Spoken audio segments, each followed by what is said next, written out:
महात्माओं को सादर प्रणाम। सप्तजन एन्क्लेव के इस आर्य समाज मंदिर में पुनः आप सभी का दर्शन करके बहुत अच्छा लग रहा है। एक बार ताली बजा के सबका आइए हम चलते हैं भगवान कृष्ण के पावन दरबार में उनकी वाणी सुनने के लिए। सबसे पहले सीधे बैठकर हाथ जोड़कर बुद्धि प्रज्वलित हो चुका है, भगवान का ध्यान करते हुए गायत्री मंत्र से प्रार्थना। ओम भूर्भुवः स्वः तत्सवितुर्वरेण्यं भर्गो देवस्य धीमहि धियो यो नः प्रचोदयात्। ॐ यस्य भूमि प्रमा अन्तरिक्षं उतोदरम् दिवं यश्चक्रे मूर्धानं तस्मै ज्येष्ठाय ब्रह्मणे नमः। ब्रह्मणे नमः। ब्रह्मणे नमः। वसुदेवसुतं देवं कंसचाणूरमर्दनम् देवकी परमानन्दं कृष्णं वन्दे जगद्गुरुम्। मौर्विटङ्कारजन्मानं भीषणं धर्मविद्विषाम् आर्तानां सान्त्वनं वन्दे तमानन्दं दयामयम्। तेरी कृपा के बिना हे प्रभु मंगल मूल पत्ता तक हिलता नहीं, खिले न कोई फूल। ओम शांति शांति शांति।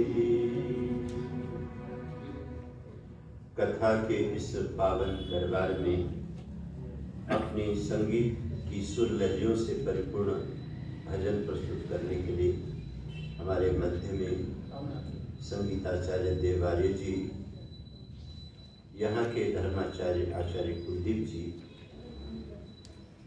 संरक्षक मान्यवर श्री रामभट्ट जी और अपनी मधुर प्रवचन शैली से वक्तव्य से वैदिक संस्कृति का प्रचार करते हुए दूसरे संरक्षक श्री आर्य रविदेव जी और मंत्रीवर्ग मान्यवर श्री एस.के. शर्मा जी, व्यवस्थापक श्रीमान रामलाल जी और हमारे कोषाध्यक्ष श्री खंडेलवाल जी, अन्य सब अधिकारीगण, मातृशक्ति धर्मप्रेमी सज्जनों, आइए हम उसी कथा की गंगा को जो पिछले वर्ष यहाँ पर विराम दे गए थे, मैंने आते ही पूछा श्री रामलाल जी से या शर्मा जी से कि हम कौन से महीने में मिले थे, तो आपने बताया था कि 22 का नवंबर रहा हुआ है, 22 का नवंबर। तो 23 के नवंबर को छोड़कर, क्योंकि हम लोग 24 में आ चुके हैं, तो उस कथा गंगा में आनंद लेने के लिए तो आइए सबसे पहले गीता की महिमा की पंक्ति गुनगुनाते हैं। श्री कृष्ण ने प्यारी गीता गाई है, मुक्ति देने वाली गंगा लाई। और हम लोग कल ही गंगा जी से आए, आपकी कथा के लिए स्पेशल दौड़ दौड़ के आए सुबह की जनशताब्दी से। तो वहाँ की धारा और वहाँ पर जो मार्ग का निर्माण हुआ है, आपको बधाई हो, हरिद्वार में एक सबसे बड़े नए पुल का उद्घाटन अभी रिसेंटली हुआ है, जो बहुत ही सुखद। हम आश्रम के अधिकारियों से कह रहे थे कि गडकरी जी उद्घाटन करके गए अलग बात है, हम तो आज कर रहे हैं ना। तो अब हरिद्वार में काफ़ी आनंद है भ्रमण करने का। तो उस पावनी गंगा के तट पर जो हमारे पूर्वज साधना करते थे, वहाँ से आपका ही आश्रम है, वैदिक योगाश्रम, हम आए हैं। तो आइए वो जल की गंगा, ज्ञान की गंगा से ही, गायत्री से ही, वेदों से ही और साधना से ही महत्वपूर्ण बनी है। तो मुक्ति देने वाली गंगा लाई, सब लोग गुनगुनाएंगे। एक बात तो हमने प्रिंट भी कर करके दिया था किसी बारे में, अभी आप मन में प्रिंट कर लीजिएगा और पुराना याद कर लीजिएगा। श्री कृष्ण ने प्यारी गीता गाई है, बोलिए श्री कृष्ण ने प्यारी गीता गाई है, मुक्ति देने वाली गंगा लाई है, बोलिए मुक्ति देने वाली गंगा लाई है, गंगा लाई है, गंगा लाई है, श्री कृष्ण ने प्यारी गीता गाई है, श्री कृष्ण ने प्यारी गीता गाई है, मुक्ति देने वाली गंगा लाई है, मुक्ति देने वाली गंगा लाई है, गंगा लाई है, गंगा लाई है। तालियां।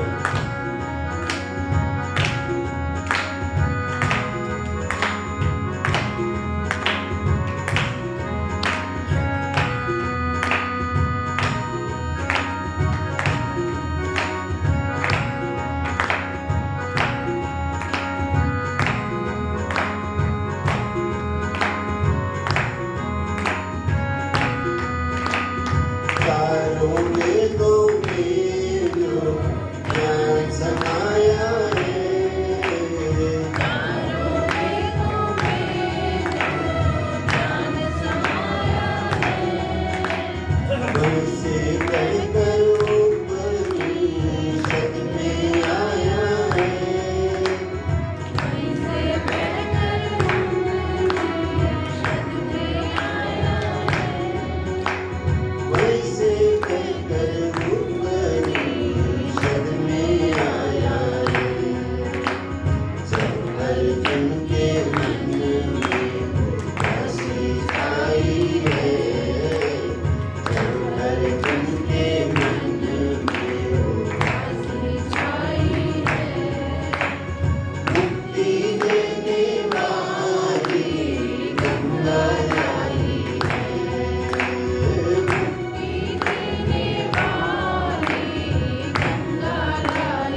बोलिए नंदनंदन योगेश्वर श्री कृष्ण भगवान की जय। बोलिए आनंद कंद ऋषि दयानंद की जय। बोलिए भारत माता की जय। हम सभी भारतवासी बड़े भाग्यशाली हैं। ऐसी भूमि में हमें भगवान ने जन्म दिया जहाँ के कण कण में हमारे कृष्ण, हमारे राम, हमारी गीता, हमारी उपनिषदें, हमारे मंत्र गूंजते। आप सबको राम मंदिर की बहुत बहुत बधाई, ताली बजाइए। राम मंदिर बनाने के बाद पहली बार ये कथा आप करा रहे हैं, तो उस विशाल उपलब्धि में उस छोटे से छोटे राम भक्त से लेकर जिसने कहीं भी राम की संस्कृति की चर्चा की, बड़े से बड़े व्यक्ति तक का हाथ है।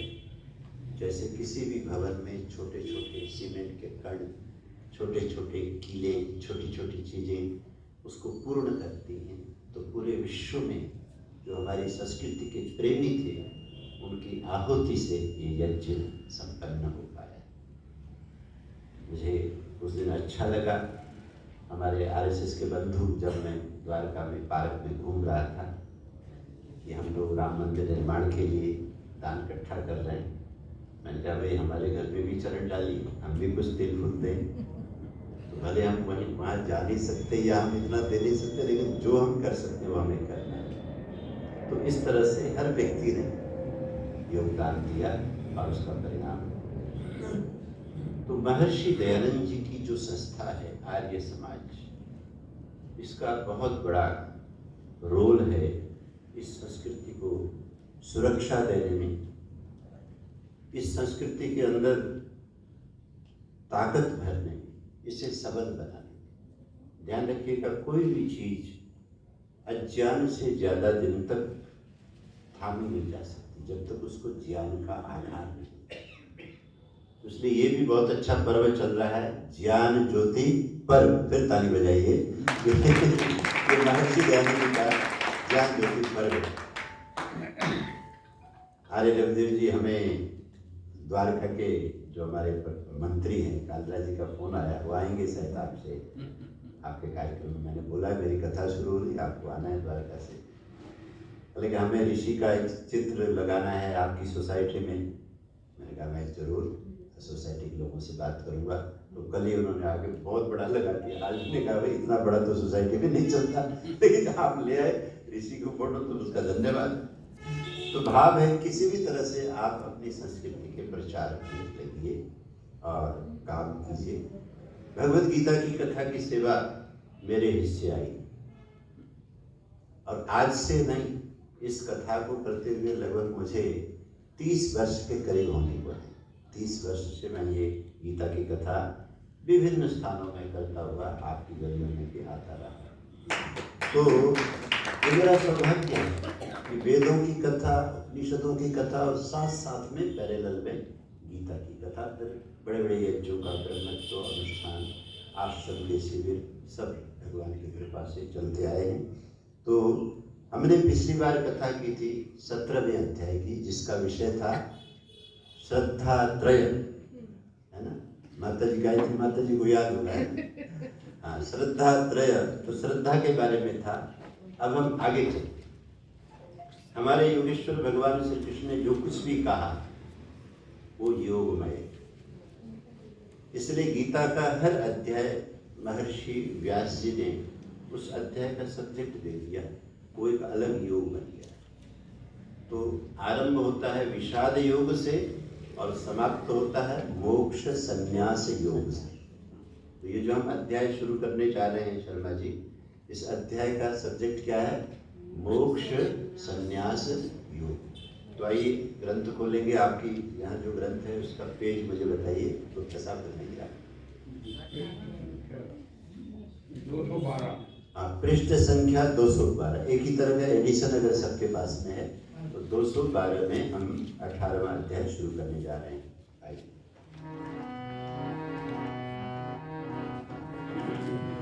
अथ श्रीमद्भगवद गीता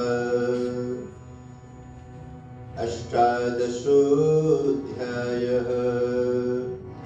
अर्जुन उवाच, ऐसा लिखा है आप यहाँ, लिखा है अर्जुन उवाच। सबसे पहले अर्जुन बोल रहे हैं, संन्यासस्य महाबाहो, बोलिए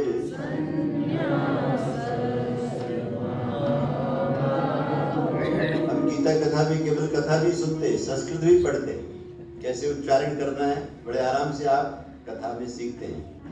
और इतनी सरल भाषा है। महर्षि दयानंद ने लिखा है कि ऋषियों का जो प्रणयन है, उनकी भाषा है वो सरल होती है और अर्थ की गांभीर्यता होती है। और लोगों में क्या है कि भाषा की कठिनता और सार बहुत सस्ता और हल्का। ये आर्ष ग्रंथ की विशेषता है। ये आर्ष ग्रंथ है, व्यास जी की रचना है। संन्यासस्य महाबाहो, बोलिए संन्यासस्य महाबाहो, तत्त्वमिच्छामि वेदितुं, तत्त्वमिच्छामि वेदितुं, त्यागस्य च ऋषिकेश, त्यागस्य च ऋषिकेश, पृथक्केशि निषूदन, पृथक्केशि निषूदन। श्रीभगवानुवाच, काम्यानां कर्मणां न्यासं, संन्यासं कवयो विदुः, संन्यासं कवयो विदुः, सर्वकर्म फलत्यागं, सर्वकर्म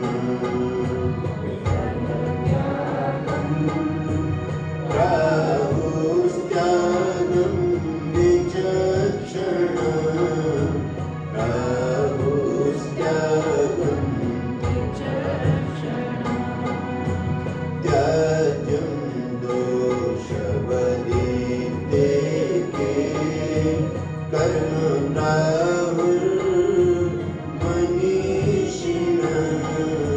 कर्म प्राहुर्मनीषिणः, यज्ञदान अपकर्म, न त्याज्यं नीति चापरे, न त्याज्यं नीति चापरे। जो हिंदी का अखबार पढ़ सकता है वो गीता पढ़ सकता है मेरे साथ। इतना सरल है और वो भी गाते हैं। एक एक शब्द आप आराम से पढ़ सकते हैं।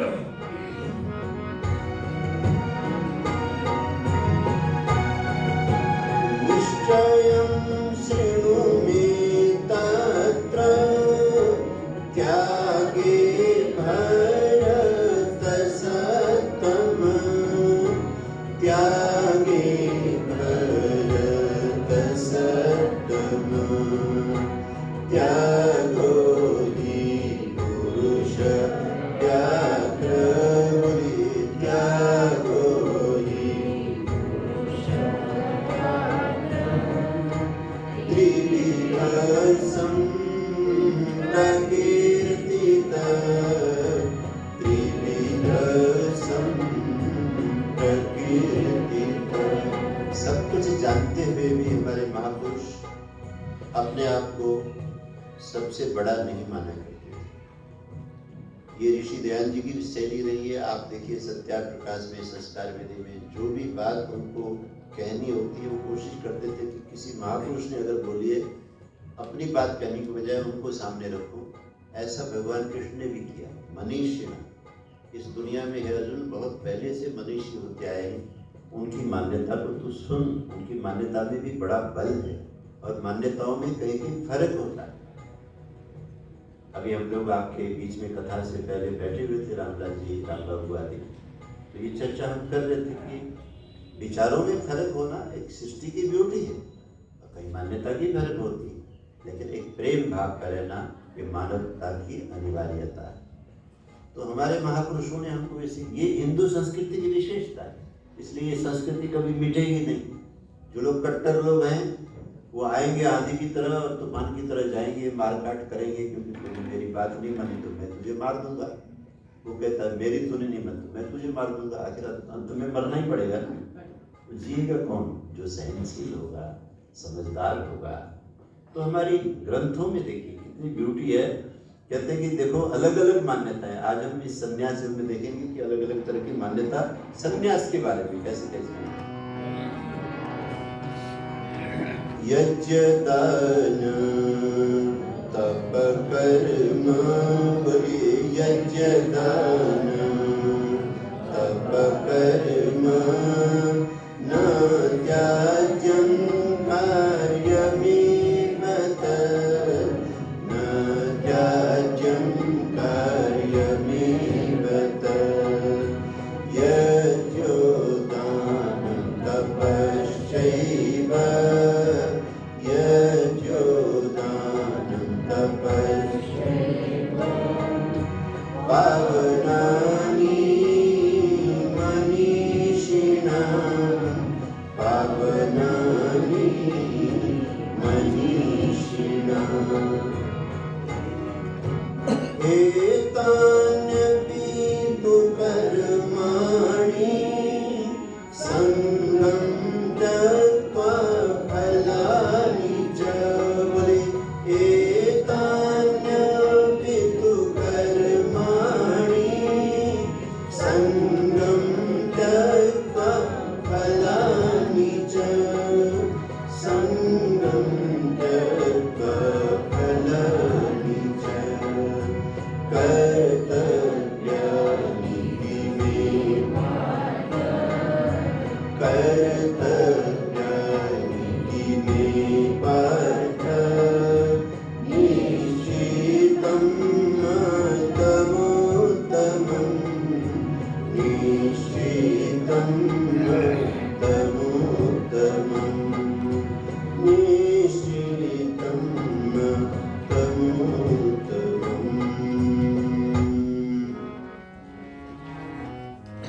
अब एक छोटा सा संकीर्तन भगवान के नाम का। ओम श्री परमात्मने नमः, ओम श्री परमात्मने नमः, ओम श्री परमात्मने नमः, ओम श्री परमात्मने नमः, ओम श्री परमात्मने नमः, ओम श्री परमात्मने नमः, ओम श्री परमात्मने नमः, ओम श्री परमात्मने नमः, ओम श्री परमात्मने नमः, ओम श्री परमात्मने नमः। बोलिए सच्चिदानंद भगवान की जय। जीवन तो बीमार आदमी का भी चलता है। फर्क इतना ही है कि वो समय पे उठ नहीं पाता, अच्छी तरह भोजन कर नहीं पाता, माता जी मुस्कुरा रहे, जल्दी चल नहीं पाता, अपने काम कर नहीं पाता, फिर भी जी रहा है। तो समाज तो बीमार भी चलता है, और जैसे अब चल रहा है पूरे विश्व में एक बीमारू समाज की भीड़ ने इस पृथ्वी को घेर लिया। सवाल तो स्वास्थ्य का है। क्या ये जो व्यक्ति अस्वस्थ है ये ठीक नहीं हो सकता? आपका नाम हम भूल गए। अशोक गुप्ता। आपने तो नई गाड़ी लेके माता जी को लेके आना था, आप आए नहीं, इस बार जरूर आना। इस बार प्रॉमिस कर। हाँ, माता जी कहती हैं इनके पास बड़ी गाड़ी है, हम सब आएंगे। तो अशोक गुप्ता जी भी बात समझ रहे हैं कि सवाल यह है कि क्या उस व्यक्ति को स्वस्थ नहीं किया जा सकता? किया जा सकता। होते हैं लोग स्वस्थ होते हैं, और आप तो सप्तजनी क्लेम में रहते हैं, यहाँ तो बड़े बड़े हॉस्पिटल एम्स यहीं पे है और सारा कुछ यहीं पे, लोग स्वस्थ होने के लिए आते हैं, स्वस्थ होने जाते हैं। समाज कैसे स्वस्थ होगा, राष्ट्र कैसे स्वस्थ होगा, विश्व कैसे स्वस्थ होगा? वर्णाश्रम व्यवस्था से स्वस्थ होगा। हमारे रविदेव गुप्त जी बहुत गहन स्वाध्यायशील हैं और बहुत अच्छा प्रस्तुतिकरण देते हैं। मुझे बहुत अच्छा लगता है आप जब सीमित समय में अपनी उचित बात तरीके से रखते हैं। तो आपने एक बार मुझे मैसेज भेजा कि वर्णों के बारे में आज की धारणा ऐसी है, कैसी है, तो मैंने शायद उसका जवाब लिखा था, विश्व में कहीं भी मनुष्य समाज ऐसा नहीं है जहाँ क्वालिटी की दृष्टि से वो विभाजित हो। विश्व में श्रमिक वर्ग है, इसलिए विश्व में काम हो रहे हैं, मकान बन रहे हैं। विश्व में व्यवसायी वर्ग है, इसलिए विश्व में कारोबार हो रहा है। विश्व में डिफेंस में सेवा देने वाले वॉरियर वर्ग है, इसलिए प्रोटेक्शन का काम हो रहा है। आज भी शंभू गार्डन में क्या हो रहा है? किसको रोके, किस को रोके? शंभू बॉर्डर में हमारे पुलिस वालों को, हमारे कमांडोज को क्या ड्यूटी देनी पड़ रही है? अपने भाई क्या लेके आ रहे हैं? हथियार तो ये थे जो देश पर संकट आने पर चलाने के लिए हमने सीखे थे। अपना ही किसान नाम से भाई कोई हथियार लेके आएगा, ट्रैक्टर में हथियार जैसी चीजें लगा के,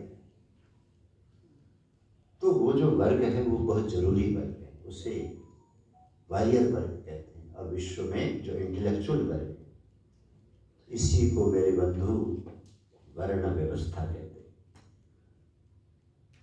और उस वर्ण व्यवस्था भी स्वस्थ नहीं रहेगी अगर उसके बीच में आश्रम व्यवस्था नहीं आएगी, है ना? एक ही चीज से व्यक्ति स्वस्थ नहीं होगा कि टांगे ठीक हो गई और लंग्स खराब हैं, तो टांगे ठीक होने से लंग्स की बीमारी तो दूर नहीं हुई ना, उसे दूर करना पड़ेगा, और भीतर की चीज। तो आश्रम, इसलिए हमारे यहाँ दो शब्द बहुत प्रचलित है, वर्ण आश्रम, वर्ण आश्रम, वर्ण आश्रम। और ये जो संन्यास शब्द है जिसकी कथा मैं शुरू करने जा रहा हूं, ये संन्यास आश्रम का प्रकरण है। और बात कहां शुरू हुई थी? पहले अध्याय, जब हम गीता को पढ़ना शुरू करते हैं। तो ये जल्दी 18वें में इसलिए आए थे कि आपके यहाँ बीच से हम कहीं से घुस गए थे, पहले से तो चले नहीं, इसलिए हम जल्दी यहाँ तक पहुँच गए हैं। तो अगर और रुचि बनेगी तो फिर हम पहले से चलेंगे, क्योंकि बहुत जगह कथाएं होती हैं वो घूमती रहती है। जैसे हमारे आश्रम में वेद पारायण घूमता रहता है। अभी इन दिनों ऋग्वेद चल रहा है, वो पूरा हो जाएगा तो फिर यजुर्वेद आ जाएगा, फिर अथर्ववेद पूरा हो जाएगा, फिर ऋग्वेद आ जाएगा, मंत्र चलते रहते। ऐसी कथाएं शास्त्र में चलती रहती है। ये कोई भाषणबाजी का विषय नहीं है। शास्त्र की रक्षा, वेद की रक्षा, अपने ग्रंथों की रक्षा पाठ से ही होता है। अगर आप कथा समझ भी न पाए, ये जो हमने 6 श्लोक पढ़े ना, ये भी धर्म है कि हमने सप्तजन में विधिवत भगवान कृष्ण के एक एक अक्षर का पाठ किया। ये कथा है शास्त्र की रक्षा। तो ये जो आश्रम व्यवस्था है, अर्जुन ने पहले अध्याय में ये बात रखी थी भगवान के सामने, ये कृष्ण, जब मुझे राज्य ही नहीं चाहिए, मुझे यश कीर्ति नहीं चाहिए, धन वैभव नहीं चाहिए, सुख सुविधा नहीं चाहिए, मैं एक सन्यासी की तरह सब कुछ छोड़कर कहीं वीरान जगह में जाकर के भिक्षचर्या से जीवन जीना चाहता हूँ। मुझे इस खून खराबे में अच्छा नहीं लग रहा, मैं पीछे रखना चाहता हूँ। तो यहाँ से गीता शुरू हुई थी। धर्म क्षेत्रे कुरुक्षेत्रे समवेतायुः सब। तो भगवान ने ये देखा कि ये जो व्यक्ति मेरे से कह रहा है संन्यास वाली बात, ये व्यक्ति तो वर्ण के हिसाब से वॉरियर वर्ग का है, क्षत्रिय वर्ग का है, राजघराने का है, इसके कंधे पर तो ड्यूटी है। अभी हम मजाक कर रहे थे, ये जो हमारा पुत्र अभ्युदय जब लिफ्ट में चढ़ा ना घर से, तो इसने ये जो स्टैंड है कंधे पे रख लिया। मैंने कहा बेटा तू ऐसा लग रहा है जैसे कोई किसान हल रख लेता है। फिर मैंने मजाक किया तत्काल। हल के 2 अर्थ होते हैं, एक हल वो है जो उसमें जोतते हैं, एक हल समाधान भी। अपने कंधे पर समाधान रख लेके चलो। तुम्हें रिकॉर्डिंग करनी है, तुम्हें स्टैंड चाहिए, कंधे पे आप उठा लो। तुम्हें ड्यूटी पे जाना है, कंधे पर टिफिन टांग लो, वो तुम्हारे भूख का हल है जो टिफिन लेके सुबह सुबह तुम जाते हो। आखिर समाधान का हल ही तो है हल, गहरे अर्थ। कृष्ण कहते हैं कि आज तक ये व्यक्ति समृद्धि का आनंद लेता रहा, और आज ऐसे मोड़ पर आकर के जहां युद्ध अत्यंत अनिवार्य है, ये सन्यास की बात करता है, तब भगवान ने इस पावन गंगा को प्रवाहित करके अर्जुन को सही दिशा दी। अब दिशा ठीक हो गई। अब अर्जुन ने 20 के अध्याय में बोल दिया कि अब मैं लड़ाई के लिए तैयार हूं।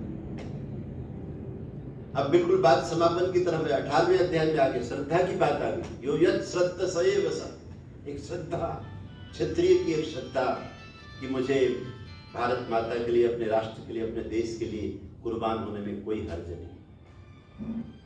आपको पता है कल हमारे श्रद्धेय स्वामी श्रद्धानंद जी महाराज का 168वां जन्मदिन, कल उसको मनाया जाना चाहिए और आर्य योग परिषद मना रहा है। कल मेरा प्रवेशन है अश्रु विहार में, गीता पब्लिक स्कूल में, तो उनकी जीवनी को पढ़ो, कैसे वो आहूत हो गए अपनी संस्कृति के लिए।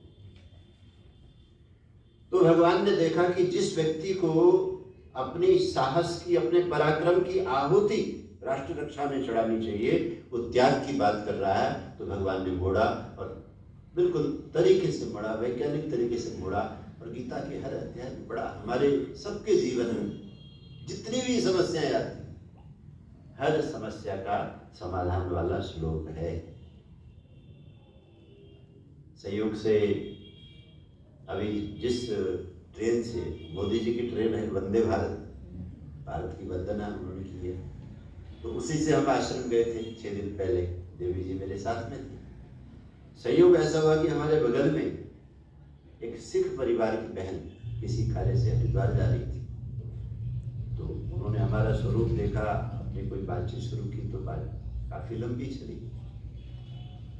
उस लंबी बातों में ये भी चर्चा आई कि भाई जो धर्म के नाम पर हमारा वर्ग कर रहा है, समाज कर रहा है, वास्तव में वो धर्म कहीं पीछे छूट जाता है और एक हठ और दुराग्रह आगे रह जाता है, और जिसमें हर भीड़ जो है अपना अपना रोल अदा करती है। सही धर्म के लिए तो व्यक्ति को जिज्ञासु होना चाहिए। ये ऋषि परंपरा काफी हमने चर्चा की, उनको भी अच्छा लगा क्योंकि उनके पास अपने सिख धर्म के बारे में नॉलेज थी, हमने अपनी चर्चा की। संन्यास, तो अर्जुन को जब ये हुआ कि अब मैं लड़ूंगा ही, तो भी अर्जुन को भगवान मौका दे रहे हैं कि यो यत् श्रद्धा सएव स, 17वें अध्याय की समाप्ति में कहा, व्यक्ति के अंदर एक निष्ठा होती है, एक श्रद्धा होती है, वो निष्ठा जब बन जाती है तो बस व्यक्ति भी वैसा ही हो जाता है। अभी एक जैन मुनि ने समाधि ली है, विद्यासागर जी महाराज। एक ऐसा भी वर्ग हमारे भारत में है कि जो चींटी न मरे, कीड़ी न मरे, उसके लिए झाड़ू लेकर घूमता है। और ऐसा भी बहुत बड़ा समाज हमारे अगल बगल में ही है कि हमारी बात न माने तो किसी भी समय गला काटने में कोई हर्ज नहीं। किसी को भी उड़ा दो, किसी को पंख उड़ा दो, बस उड़ जाना चाहिए, वो खत्म हो जाना चाहिए, मर जाना चाहिए। दोनों ही इंसान हैं। अगर वेश न हो तो हमें पता भी नहीं चलेगा कि इसकी मान्यता क्या है। यो यत् श्रद्धा, अंदर उसने जो श्रद्धा बनाई है ना अर्जुन, वो बहुत बड़ी चीज है, वही उसकी पहचान है, वही उसकी पर्सनैलिटी है, वही उसकी एक्टिविटी का केंद्र है। तो बात चली एक विवेक बिंद्रा नाम के मोटिवेटर की, क्योंकि गीता पे उन्होंने चर्चा की। जो मैडम बैठी थी सिख, बलजीत कौर, क्या नाम था उनका, बलविंदर कौर ऐसा नाम, वहाँ लोग कौर लगता है। तो उन्होंने मेरे से प्रश्न किया कि मैं गीता को नहीं जानती थी, लेकिन मैंने उस मोटिवेटर को सुन करके मैं गीता के प्रति प्रभावित हुई और मैंने बहुत सारी चीज़ें पढ़ी। लेकिन उनके बारे में ये जो नई खबर आई कि उनकी न्यूली मैरिज हुई और उसके बाद उन्होंने वाइफ के साथ जो हिंसात्मक कदम उठाए, ये क्या था उनकी गीता की शिक्षा और उनके कर्तव्य में। मैंने कहा ये तो बहन जी समझना पड़ेगा, ये समझना ये पड़ेगा कि बहुत बार व्यक्ति बहुत अच्छा ओरेटर होता हुआ भी, बहुत अच्छा राइटर होता हुआ भी, बहुत अच्छा व्याख्याता होता हुआ भी अपने जीवन में उसी व्याख्या को ला पाया हो, ऐसा संभव नहीं होता है। तो विवेक बिंद्रा नाम का मोटिवेटर जो करोड़ों रुपए कमा चुका है, आगे पता नहीं उसके कैरियर क्या होगा, तो वो व्यक्ति जो इतनी अच्छी तरह से प्रश्न, और हर बिजनेस की, क्योंकि मैंने उसको याद किया क्योंकि गीता से उस व्यक्ति ने व्यक्ति के हर प्रॉब्लम का कोई न कोई श्लोक उठाया, और बिजनेस क्लास के ऊपर उसका बहुत अच्छा मोटिवेशन चलता था। तो इसका मतलब है साधना गुरु की वाणी को केवल सुनने से नहीं हुआ। तो गीता में एक श्लोक है और उसकी जरूरत तो आर्य समाज को भी है। अभी राम बाबू जी से यही बात हुई, क्योंकि जब टंकारा में इतना बड़ा हमारा ऋषि दयानंद जी का 200वां जो मनाया गया, तो वहाँ जो हमारे राज्यपाल जी बोले, उनकी व्याख्या को यूट्यूब में सुन लीजिए। उनके मन में जो दर्द है, वो दर्द हर आर्य समाजी को सुन लेना चाहिए कि उस दर्द का निवारण कैसे होगा। उस दर्द का निवारण भी गीता में है। गीता में क्या कहा? तत् विद्धि प्रणिपातेन परिप्रश्नेन सेवया। हे अर्जुन, वो जो परम ज्ञान है उसको पाने के लिए सीधा प्रश्न मत करो किसी के पास जाके। जो भी सिद्ध पुरुष है, योगी है, त्यागी है, उसके चरणों में प्रणिपात करो, पहले झुको, विनम्र हो जाओ। जहां तक ऋषि दयानंद जी का मसला है, उनके जीवन में प्रणिपात है। उन्होंने जो कुछ भी अपने गुरु ब्रजानंद जी से विद्या पाई, प्रणिपात पूर्वक पाई। लेकिन जहां तक उनकी मान्यता को लेकर चलने वाले आज के लोग हैं, उनमें प्रणिपात है या नहीं, ये बहुत बड़ा प्रश्न है, और वही समस्या की जड़ है। तो अर्जुन का प्रणिपात बन चुका था, और अर्जुन को भगवान ने एक राष्ट्र रक्षक राजा के रूप में, अभी मैं रामलाल जी से यही बात कर रहा था कि हमारे वेद में तो एक जो नायक होना चाहिए, जो राष्ट्र, जिसका निर्णय अंतिम होता है राष्ट्र के लिए, उसके लिए कहा आराष्ट्रे राजन्यः ऋषभ्यो अतिव्याधि। ये सारे विश्लेषण उस शासक के हैं जो एक शासक में होना चाहिए, जिसकी दृष्टि पूरे राष्ट्र पर हो, जिसकी नजर से राष्ट्र की कोई चीज बचती हो। कल हरिद्वार के स्टेशन में जो जनशताब्दी के एसी के डब्बे कभी इधर उधर होते हैं तो पूछना पड़ता है, पूछा तो उनसे फिर झट बात चल पड़ी कि स्टेशन की सफाई के बारे में। मैंने कहा बंधु जी, एक समय था स्टेशन में हम खड़े नहीं हो पाते थे, इतनी बदबू होती, इतनी गंदगी होती। कौन आ गया जिसकी वजह से आज पटरियां चमक रही हैं?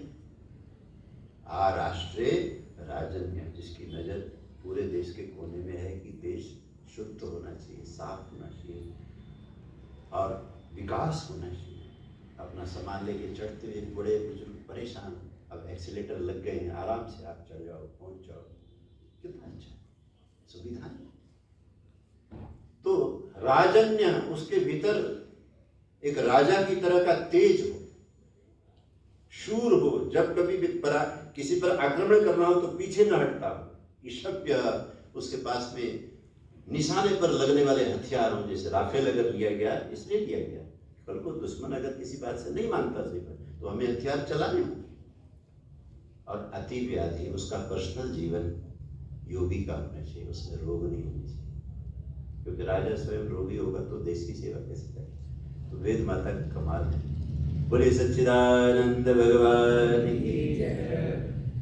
तो अर्जुन को एक राजा के रूप में खड़े होना चाहिए, और वो संन्यास की बात करता था, तो अब वो तैयार कर रहे हैं, उसके अंदर सब चीजें आ गई। तो अब लास्ट विदाई होने वाली है, 18वां अध्याय आ रहा। तो कहते हैं अर्जुनवाच, अर्जुन कहते हैं संन्यासस्य महाबाहो ग्रंथकुली तत्त्वमिच्छामि वेदितुम। हे लंबी लंबी भुजाओं वाले मेरे कृष्ण, मैं संन्यास का तत्व जानना चाहता हूँ, और त्यागस्य च, और त्याग का भी तत्व जानना चाहता हूँ, और अलग अलग ढंग से जानना चाहता हूँ। तो कृष्ण तो बहुत कमाल के हैं, वो तो बांके बिहारी लाल है। बोली बांके बिहारी लाल की। पहले मुस्कुराते और फिर कहते हैं इतना कुछ सुन लिया, अभी भी सन्यास की रट लगा रखी है। चल कोई बात नहीं, अब तो तैयार तो हो गया ना धर्म की रक्षा के लिए, हथियार उठाने के लिए, अब चलते चलते सुन लेंगे। तो कहते श्री भगवान कहते सन्यास, हे महाबाहु, सन्यास का तत्व जानना चाहता हूँ, और त्याग का हे ऋषिकेश तत्व जानना चाहता हूँ। तो श्री भगवान बोले काम्यानां कर्मणां न्यासं सन्यासं कवयो विदुः। बात नहीं कह रहा। देखो, यानी कि श्री कृष्ण कहते हैं मैं नहीं कह रहा, कवयः, आज तक जितने भी विचक्षण हुए हैं, दिव्य बुद्धि वाले, निष्कर्ष निकालने वाले मनीषी वेदज्ञ हुए हैं, उन सब ने एक बात बोली है, जितने भी काम्य कर्म हैं उनका त्याग करो। यानी जिन कर्मों से इंद्रियों की अभिलाषाएं पूर्ण होती हैं, उन सब कर्मों का त्याग करना ही संन्यास है। तो यहाँ तो अर्जुन को बड़ा मजा आ रहा था, क्योंकि बात वहीं जा रही है, क्योंकि मैं भी तो यही करना चाहता हूँ। मैं अपनी इंद्रियों को अच्छा खाने की इच्छा छोड़ना चाहता हूँ, अच्छा पहनने की इच्छा छोड़ना चाहता हूँ, घोड़ा गाड़ी सवारी सब मान सम्मान ये इच्छाएं। तो श्री कृष्ण तो मेरी वाली बात कर रहे हैं, लेकिन कृष्ण रुकने वाले कहाँ हैं? कहते हैं सर्व कर्म फल त्यागम। पहले वाली लाइन में तो कर्म त्याग की बात है, उसको संन्यास कहा गया। इसी श्लोक के दूसरे लाइन में है कर्म त्याग नहीं करना है, सर्व कर्म फल त्यागम प्राहुर त्यागम विचक्षणा। दूसरे विचक्षण लोगों ने, एक तरह के लोगों ने तो काम्य कर्म का ही त्याग करने को संन्यास कहा, और दूसरे तरह के महापुरुषों ने कर्म नहीं त्याग करने को कहा, फल त्याग करने को कहा। अब तो बाकी अब टेढ़े हैं ना कृष्ण, एकदम निष्कर्ष देते नहीं, बुलझा करके छोड़ते। तो कहते हैं त्याज्यम दोषवदित्ते, कि अब तीसरी कोटि के लोग लेके आ रहे हैं, वो भी मनीषी हैं। मैंने यहीं पर कहा था विचारों में भेद होना क्रिएशन की ब्यूटी है। मुझे ऐसा लगता है कि ये टेबल यहाँ अच्छी लग रही है, और हमारे आर्य देवदेव कहते हैं नहीं थोड़ा सा यहाँ ज्यादा अच्छा लग रहा है, वहाँ रख के देखिए, क्या पता सबको अच्छा लगे। मुझे फ्लेक्सिबल होना चाहिए, मुझे अड़ियल नहीं होना चाहिए, क्योंकि पता नहीं किस विषय में किसकी जानकारी ज्यादा हो। अभी एक बहुत बड़े होटल में विवाह संस्कार करवा रहा था, शायद पिछले हफ्ते की बात है। तो आजकल पता है नाच गाने में ही सब लोग समय खो देते, लेकिन उनकी श्रद्धा थी कि वैदिक विवाह ऋषि दयाल जी के संस्कार विधि से आप बहुत अच्छा कराते हैं, तो आपने समय देना। तो हम लोग रात के समय गए, 12-1 बजे वो लोग तैयार थे, वेदी लगी हुई थी, और किसी की मैंने ड्यूटी लगाई हुई थी सेवा करने। वहाँ जब ये यजन चल रहा था वर वधू से, तो मैं उनको समझा रहा था कि ये जोड़ा, एक सच्ची गृहस्थी का जोड़ा कैसे बनेगा, उसका उपाय वेद मंत्र इस आहुति में जो आप ये दोनों चढ़ाने जा रहे हैं। अब उसमें छोटी छोटी आहुतियों से मैंने बताया कि विज्ञातम च स्वाहा, चित्तिश्च स्वाहा, मनश्च स्वाहा। इन छोटी छोटी आहुतियों में आप दोनों वर वधू अपनी आप को ज्यादा जानकार होने के अभिमान का भी त्याग कर रहे हैं। अगर मेरी वाइफ ज्यादा जानती होगी तो मैं उससे सीखूंगा, मेरा पति ज्यादा जानता होगा तो मैं उससे सीखूंगा। मैं अधिक ज्ञान होने के अभिमान को छोड़ता हूं, तभी मैं किसी गृहस्थ में सेटल हो पाऊं। बात समझ में आ गई? वो दूसरे कपल बैठे थे ना, मैंने कहा आप भी आनंद लीजिए, होटल में नाच गान तो बहुत हो गया, थोड़ा ज्ञान में आइए, ऋषि के पास आइए। ऋषि दयाल जी ने अपनी गृहस्थी भले ही न बसाई हो, लेकिन उनको शास्त्र से ऐसे सूत्र उन्होंने ढूंढे हैं संस्कार विधि में कि जो बहुत जरूरी है। अधिक से अधिक आप ऐसे आचार्य से ही संस्कार कराइए जो उनमें से कुछ सूत्र उनको समझा सके, और जीवन भर काम आने वाली चीज है। और दूसरी बात ये भी देखना कि कोई भी आदित्य ब्रह्मचारी, चाहे ऋषि दयाल जी हो, चाहे वो आदि शंकराचार्य हो, वो इस जन्म के ब्रह्मचारी हैं। पूर्व जन्म के सभी आश्रमों का बोध उनके चित्त में होता है, तभी वो शास्त्र को ठीक से समझते हैं और समझाते हैं, क्योंकि सृष्टि का जो सत्य है उसका बोध होना चाहिए। तो कहते हैं कि काम आगे कहा त्याज्यम दोष व्यदित्ते के कर्म प्राहुर मनीषिण। अब तीसरी कोटि के लोग लेके आ रहे हैं कि कहते हैं मनीषिण कर्म दोषवत, ये जितना भी संसार का कर्म है सब दोष से भरा हुआ है, इसका त्याग कर देना चाहिए, ऐसा कुछ मनीषी मानते हैं। यानी कर्म में दोष देखकर सर्व कर्म त्याग की बात वो करते हैं। लेकिन चौथी क्या कहते हैं? यज्ञ दान तप कर्म न त्याज्यम मिति चापरे। ये काम, यज्ञ 1, दान 2, तप 3, ये यज्ञ, दान और तप, इन कर्मों को कभी भी नहीं छोड़ना चाहिए। इसको कुछ और महापुरुष लोग मानते हैं, अपर है। अब कितने लोग हो गए? 4 तरह के लोग तो हो गए, और एक स्वयं श्री कृष्ण भी बैठे। अर्जुन देख रहे हैं कि ये दूसरों की बातें रख रहे हैं, अपनी क्या है, क्योंकि उन्हें मनवाना तो उन्होंने अपनी है। बोले कृष्ण कन्हैया लाल की।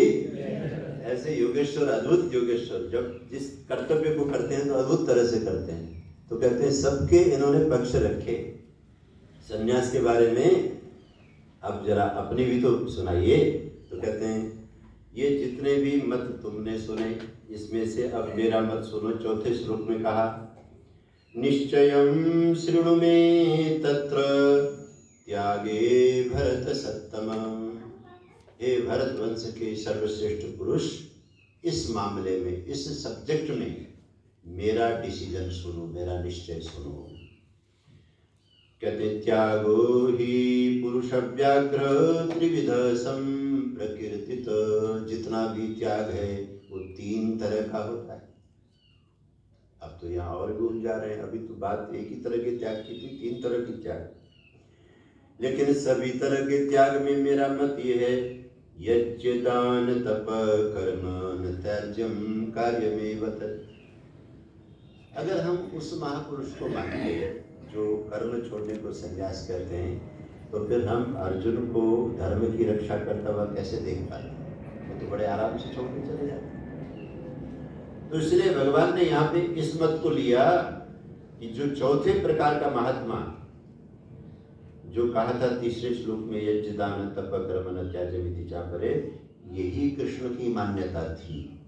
यज्ञ दान तप कर्म पावनानि मनीषिणाम। क्योंकि और लोगों की तो छोड़ो, और लोगों को तो पवित्र होने के लिए इनका आश्रय लेना ही पड़ता है, लेकिन जिन्होंने बहुत मनीषी बनकर अपने आप को शुद्ध किया, उनको भी शुद्ध रहने के लिए यज्ञ दान और तप का आश्रय हमेशा लेना पड़ता है। एतान्यपि तु कर्माणि संगम त्यक्त्वा फलानि च कर्तव्यानि मे पार्थ निश्चितं मतमुत्तमम्। अब आई बात त्याग की। यज्ञ नहीं छोड़ सकते, और दान नहीं छोड़ सकते, तपस्या नहीं छोड़ सकते, सन्यासी बनना है। और यही काम गृहस्थी भी तो करता है, यही काम दूसरे आश्रम वाले भी तो करते हैं। सन्यासी में क्या फर्क रहा? अब फर्क भगवान इस छठे श्लोक में रख रहे हैं कि एतान्यपि तु कर्माणि संगम त्यक्त्वा फलानि च। आसक्ति छोड़कर और इनके फलों को छोड़कर जब करोगे तो इनको करते हुए तुम सन्यासी हो जाओगे। कर्तव्यानि मे पार्थ निश्चितम मतमुत्तमम्। अब देखिए राष्ट्र रक्षा की बात, धर्म रक्षा की बात।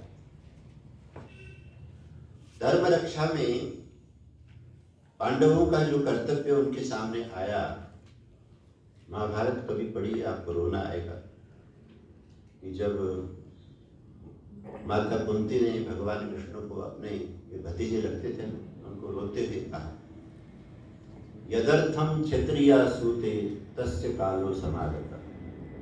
जाओ मेरे बेटों को बोल दो, जिसके लिए क्षत्राणी गर्भवती होती है, गर्भ का कष्ट झेलती है और बच्चों को जन्म देती है, पुत्रों को जन्म देती है, वो समय आ गया है। हथियार उठाएं और इन पापियों का संहार करें। ये कुंती माता ने कहा। और भगवान श्री कृष्ण जब लास्ट निर्णय लेकर के पांडवों के पास जा रहे थे तो मिलने के लिए गए थे। जब दुर्योधन से आखिरी बात हो गई, 5 गांव के लिए भी जब सहमति नहीं बनी, तो जाते जाते चलो बुआ जी से मिलता जाऊं, बुआ जी को प्रणाम करता जाऊं, तो उन्होंने ये प्रेरणा दी। वनवास काल में भी हमेशा द्रौपदी 5 पांडवों को कोसती रही कि आपकी बहादुरी किस काम की, आपके हथियार किस काम के, आपके होते हुए इतना अनर्थ समाज में हो रहा है, आपके घर में हो रहा है। क्षत्रिय धर्म का शास्त्र में क्या वर्णन है? ये सब प्रश्न ये देवियां लेकर के जब भर गई, ध्यान रखना, देवियों को शक्ति स्वरूपा कहा गया है। माताओं को नमन है, आपके लिए तो संसद में बिल भी पास हो गया, 30% कितना हो गया नारी शक्ति वंदन, ताली बजाओ।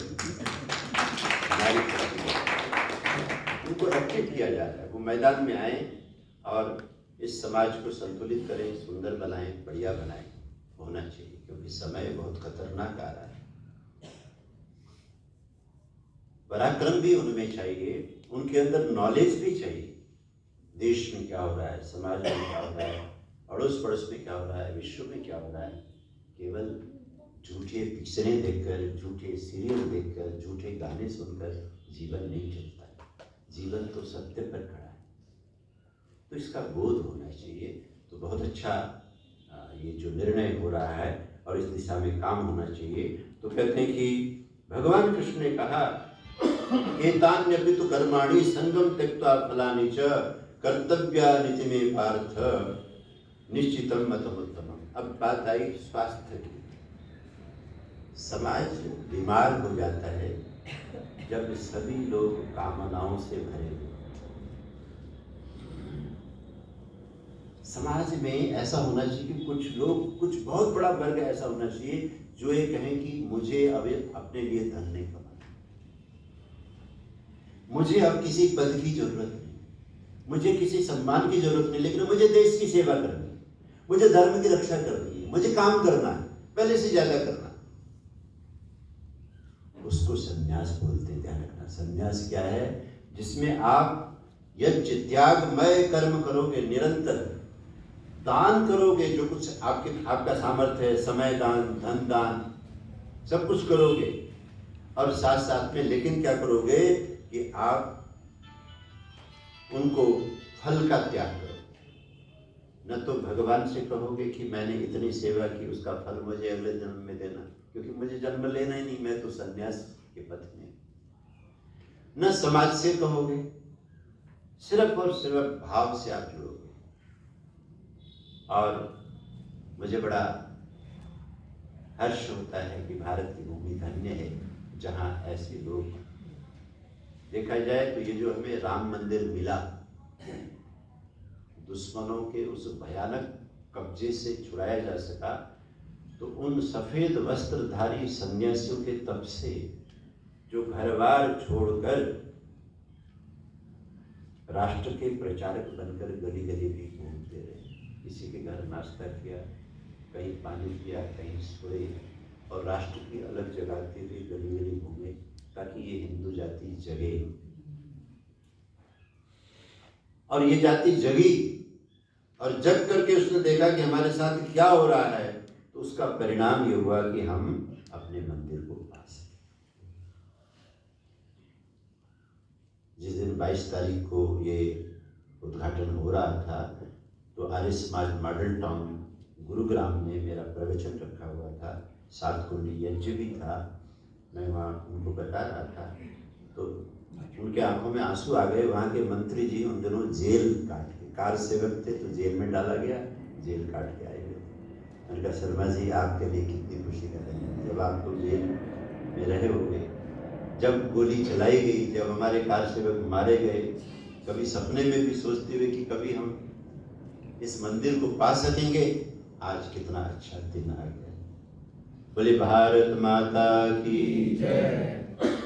तो सन्यास केवल वन में जाकर बैठने का नाम नहीं, सन्यास केवल विशेष प्रकार के कपड़े लेने का नाम नहीं, सन्यास केवल जटाएं बढ़ाने का नाम नहीं। सन्यास तो त्याग पर खड़ा है, और वो त्याग कैसा? यज्ञ, दान और तप के साथ त्याग, और कर्म फल का त्याग। ये मेरी मान्यता है। मैं उनको भी प्रणाम करता हूं जिनकी ऐसी मान्यता है। उन्होंने विचारों का दुश्मन नहीं माना कृष्ण ने, क्योंकि ऐसे त्याग थे। अगर आप आयुर्वेद में जाएंगे, हमारे आयुर्वेदाचार्य स्वामी रामदेव जी, बालकृष्ण जी, वो लोग ये ग्रंथ दोबारा से छाप रहे हैं, अच्छा लगता है, धन्वंतरी चरक। उस समय जब अच्छा समाज था, तब किस तरह के सन्यासी होते थे, उसका वर्णन कहीं कहीं सूत्रों में मिलता है। लेकिन आज उस वाले सन्यास का समय नहीं है, क्योंकि जब समाज सब अपनी अपनी व्यवस्था में होता है, तब एक अलग विधि में वो आगे बढ़ता है। तो भगवान ने कहा कि त्याग। तो कहते हैं इस त्याग में, वर्णाश्रम व्यवस्था में, अच्छा वैसे भी आप देखिए, जब हमारा शरीर पुराना होने लगता है, अपने ही घर में आप देखिए, अगर हमने अपने कर्मों को, मैं राम बाबू जी से यही कह रहा था कि आपके बच्चों ने दुकानदारी संभाल ली, कहते पोते ने भी संभाल ली। मैंने कहा अब आप बिल्कुल पूरी तरह से समाज की सेवा करो। ये एक स्वस्थ जीवन है कि आप समय रहते हुए अपने बच्चों को घर का काम देकर समाज की सेवा में आइए, क्योंकि समाज में बहुत ड्यूटियाँ करने वाले लोगों की जरूरत है। हमारी बहन आई हुई हैं कमलेश साहनी जी, प्रधाना हैं गोविंदपुरी आर्य समाज से। आप बहुत सेवा करती हैं, आश्रम में बहुत सेवा करते हैं। जो लोग आश्रम गए उनको पता है कि कितनी सेवा करते हैं। और जहाँ त्यागी लोग बिना किसी स्वार्थ के सेवा करते हैं, वहाँ के भोजन की खुशबू अलग होती है, वहाँ की व्यवस्था में अलग आनंद आता है। आज आप जाकर के देखिए, अश्वमेध यज्ञ कर रहा है हमारे गायत्री परिवार मुंबई के अंदर। 80,000 तो लोगों के रहने की व्यवस्था हो रही है, 5-6 लाख लोगों के आने की संभावना है। किन लोगों ने सेवा संभाली हुई है? जो समय दान दे रहे हैं, श्रम दान दे रहे हैं, खुद ही हवन कुंड बना रहे हैं, कोई सामग्री बना रहा है, कोई कलश लेके चल रहा है। तो इससे क्या होता है, मनुष्य समाज इकट्ठा बैठना शुरू करता है, इकट्ठा सोचना शुरू करता है, वो अपनी अस्मिता की रक्षा के लिए अच्छे निर्णय लेता है। और आज बहुत खतरा पैदा हो गया है वैज्ञानिक युग में, क्योंकि घर घर में टीवी आ गए थे, कुछ खतरे तो तब भी आ गए थे, अब बहुत खतरा आ गया, हाथ हाथ में मोबाइल आ गया, हर चीज उसमें देखो और आदमी उसमें घुसा रहता है कि कोई किसी के पास बैठता नहीं। तो ऐसे लोग जो घूमते हैं, तो आज के समय में भी आप त्याग करेंगे ना, तो बहू बेटों को थोड़ा अच्छा लगेगा, चलो पिताजी थोड़ी देर कथा सुनने चले गए, माता जी थोड़ी देर सत्संग में चली गई, थोड़ा अच्छा लगेगा। एक कहानी शुरू करता हूँ, और क्योंकि मेरा समय तो हो गया, 8:30 का तो हो गया, समय होने वाला है, लेकिन कहानी शुरू करते हैं, कल आगे बढ़ाएंगे। तो कहते हैं एक सज्जन थे, उन्होंने बड़ी मेहनत से अपने घर को तैयार किया, बहुत कारोबार किए, बच्चों को सेटल किया, लेकिन शायद उनसे कुछ भूलें रह गई। होता ही है कि आदमी केवल घर में बच्चों को, जो मैंने दुख पाया है ये न पाए, जो मैंने कष्ट झेला है ये न झेले, तो उनके लिए पैसा बटोरता रहता है, उनकी सुख सुविधाएं जुटाता रहता है। 4 बेटे हुए, चारों की शादियां की, चारों की कोठियां बनाई, सब कुछ किया। दुर्भाग्य से उनकी पत्नी चली, और जब पत्नी चली गई तो बहुत वेदना थी, क्योंकि देखो जीवन साथी से बड़ा संसार में कोई साथी नहीं होता। तो कहते हैं उस व्यक्ति ने बेटों से कहा, बेटा अब मेरी व्यवस्था करो। तो कहने लगे, पिताजी सबसे पहले तो ये कि हम चारों को आप अलग अलग कर दीजिए, उसके बाद ऐसा करना कि आपके रहने के दिन हम तय कर देंगे, इतने दिन यहाँ रहना, इतने दिन वहाँ रहना। दूसरे बेटे से भी पूछा, तीसरे से भी पूछा, इनको संपत्ति लेने की रुचि बहुत है, लेकिन पिताजी की सेवा लगातार मैं करूँगा इसमें रुचि नहीं। तो कहते हैं वो पहली बार अपने बेडरूम में जाके बहुत रोया कि मैं काम्य कर्म कर, गीता में आया ना, काम्या नाम कर्मणा, घर बन जाए, मकान बन जाए, गाड़ी आ जाए, बैंक बैलेंस हो जाए, बच्चे सुखी हो जाए, बड़ी शादी हो जाए, फलाना हो जाए, आखिर तेरा क्या बनेगा? तू तो धीरे धीरे तेरी आयु तो बढ़ रही है। तो कहते हैं पत्नी की फोटो को सीने से लगा के बहुत रोया कि देवी आज तुम्हारी बहुत याद आती है, सचमुच मेरा कोई नहीं, लेकिन तुम जहाँ भी हो मुझे आत्मबल देना, मैं भी कुछ निर्णय करता हूँ। तो ऐसा सोचकर उसने जो बंटवारा करना तय कर दिया। कहते हैं उसने उन दिनों बहुत महत्वपूर्ण था, जो इस तरह के बैंक में नहीं होते थे, एक विशेष अच्छी संपत्ति को उसने सोने में कन्वर्ट किया, और सोने के सिक्के बनाए, अच्छे अच्छे सिक्के बनाए, उसकी थैली भर को वो अपने पास रखता था, और वो काफी बड़ी संपत्ति थी। तो बेटों से कह दिया, भाई तुम्हें अपना दे दिया। तो कहते हैं अब ऐसा रहता था कि पहले तो ये रहा कि पिताजी ने गड़बड़ कर दिया, काफ़ी संपत्ति रख ली सोने की, भी सोना थोड़ा आता है, पूरा प्लॉट बेच के इतना सा सोना आता है, पूरा मकान बेच के इतना सा आता है। आपके प्रधान जी भी सोने के कारोबार वाले हैं, आए नहीं हिमांशु से कर आएंगे वो भी कहीं लगे हुए कारोबार तो स्वार्थी लड़कों ने बहुओं ने सोचा भी पिताजी ने काफी कुछ अपने पास रख लिया, अब और खतरा बढ़ गया। खतरा क्या बढ़ गया? जहां पिताजी के प्राण विदा होंगे ये थैला उसी के पास रह जाएगा। इसलिए अब ऐसा करो कि पिताजी की सेवा पूरी तरह से अपने पास ले, ताकि थैला तो कम से कम हमको मिले। ये कथा हम कल सुनाएंगे। आज मेरा समय होता है, आप अपना थैला संभालो जाके। तो मेरे कहने का मतलब है कि उम्र भी एक तरह का त्याग मांगती है, अवस्था भी एक तरह का त्याग मांगती है, और व्यवस्था तो सबसे बड़ा त्याग मांगती है। जब मेरे प्रधानमंत्री आंखों में आंसू लेके कहते हैं मैंने सब कुछ माँ के लिए किया है, भारत माँ के लिए किया है, मैं कोई राजनीति करने नहीं आया, मैं तो राष्ट्र के लिए। बहुत फर्क है राजनीति करना और राष्ट्र। तो ईश्वर उन लोगों को शक्ति दे जो रियल संन्यास को जीते हैं, समाज सेवा, धर्म सेवा, राष्ट्र सेवा, प्रभु की सृष्टि सुंदर बने। हम ऋषि दयानंद जी को जितना भी नमन करें उतना ही कम है। वो तो एक समाधि प्राप्त योगी थे, आखिर ये सेवा गुरु के कहने पर क्यों ली? ताकि ये सृष्टि सुंदर हो जाए, कार्य गुरु हो जाए, तो ईश्वर शक्ति देंगे। आइए पंक्ति को दोहराते हैं, कल चर्चा होगी। श्री कृष्ण गोविंद माधव की जय, श्री कृष्ण गोविंद माधव की जय, लो गीता केशव की, लो गीता केशव की। आपकी आवाज को थोड़ा तेज करवा लेते, थोड़ा आगे बढ़ते थे जी। श्री कृष्ण गोविंद माधव की जय, श्री कृष्ण गोविंद माधव की, पढ़ लो गीता केशव की, पढ़ लो गीता केशव की। वेदों की इसमें महिमा, वेदों की इसमें महिमा, उपनिषदों का सार यहाँ, उपनिषदों का सार यहाँ, अमृत वेणु है ये सबकी, पढ़ लो गीता केशव की।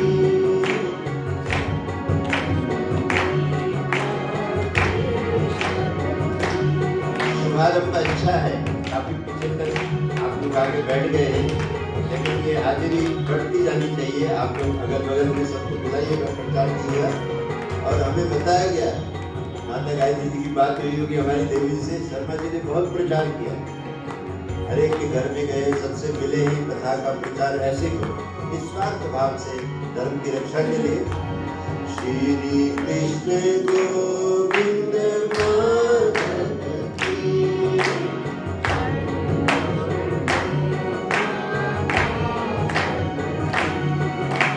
पढ़ लो गीता केशव की,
सभी के अंतस्थ भगवान को प्रणाम। ओम शांति शांति।